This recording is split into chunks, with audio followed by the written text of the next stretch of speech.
আসসালামু আলাইকুম রহমতুল্লাহি ওয়াবারকাত। ওয়াজ মাহফিলে বাধা দেওয়া দেখে মনে হচ্ছে যে আওয়ামী লীগ আবার ফিরে এসেছে। কারণ অতীতে আমরা এইরকমই দেখেছি যে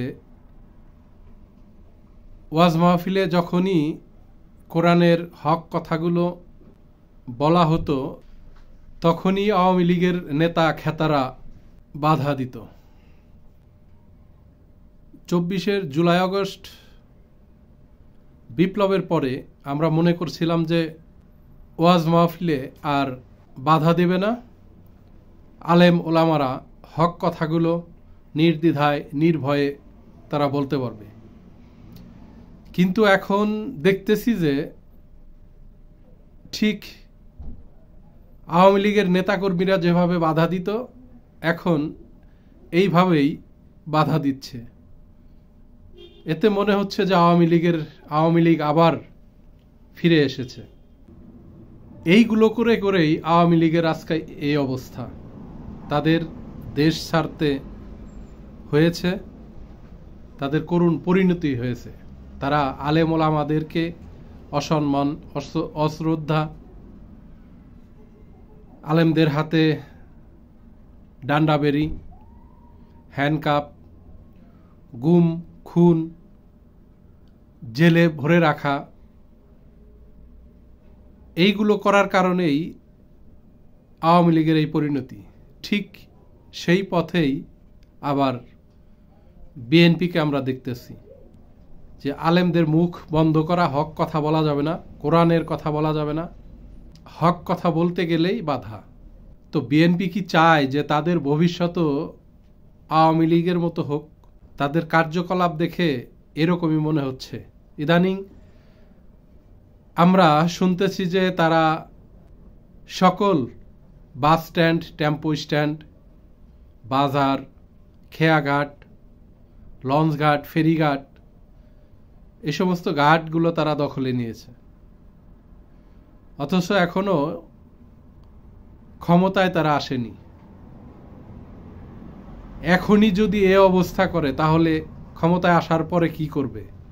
মানুষ তো এখন এগুলো ভাবে, মানুষ তো এগুলো চিন্তা করে। আগের সেই জামানা আর নেই। এখন মানুষের হাতে হাতে মোবাইল, মানুষ প্রতিনিয়তই খবর দেখে, সামাজিক যোগাযোগ মাধ্যমে খবর দেখে, ফেসবুক, ইউটিউব, এখন মানুষ বুঝে এগুলো।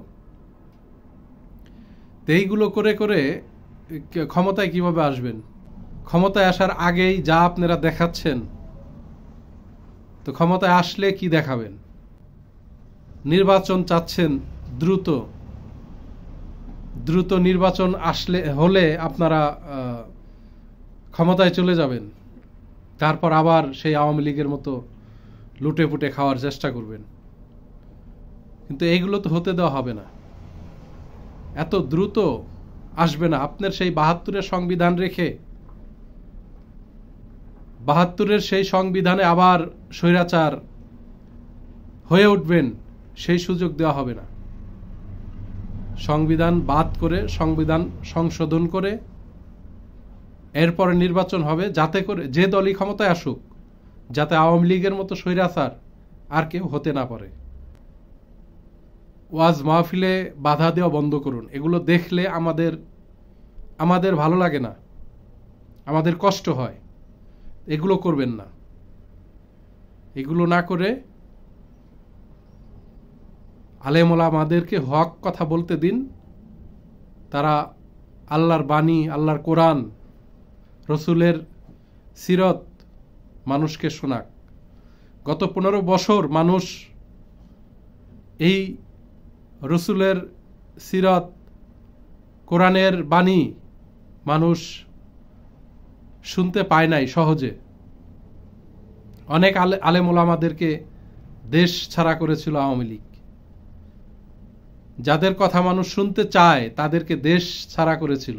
তারা দেশে এসেছে, তাদেরকে কথা বলতে দিন। তাদের কথা আমরা শুনতে চাই।